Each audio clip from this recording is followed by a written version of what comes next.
బొద్దింకలా తయారయ్యారని దాన్ని వీళ్ళు ఏం చేశారు టోటల్ యువతనన్నారని ఇంటర్ప్రిటేషన్ చేశారు.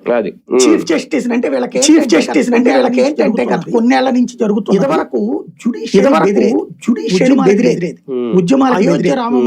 అయోధ్య రామ మందిరం 100 సంవత్సరాలు లేట్ కావడానికి కారణం ఏంటంటే జుడిషియరీ ప్రభుత్వాలు తీర్పిచ్చేస్తారు. మీరు కనుక తీర్పిచ్చేస్తే ముస్లింలందరూ తెరబడి సివిల్ వార్ వచ్చేదని చెప్తుండేవాడు. తీర్పు ఇవ్వద్దని చెప్పి కూడా మనం ఇచ్చే తీర్పుల వల్ల అంతేందుకులేని అయోధ్యది అట్లాగే జరిగింది. అనేక ఇష్యూస్ ట్రిపుల్ తలాక్లు కానీ ఇట్లాంటి లేకపోతే ఏ దేశంలో చిన్న పిల్లని తీసుకెళ్లిపోయి దాటనటువంటి 18 ఏళ్ళు దాటనటువంటి 3 ఏళ్ళు 5 ఏళ్ళు తీసుకెళ్లి 9 ఏళ్ల పిల్లని తీసుకెళ్లి 80 ఏళ్ల ముసలోడు చేసుకుని తీసుకెళ్లి దానికి ఏకంగా ఏది అంటే కోర్టే ఒక పైలట్ కంప్లైంట్ ఇస్తే రాజీవ్ గాంధీ టైంలో ఫీల్ అవుతారని రాజ్యాంగ 18 సంవత్సరాల వయసు మహిళలకి ముస్లింలకు వర్తించదని చట్టం చేశాడు.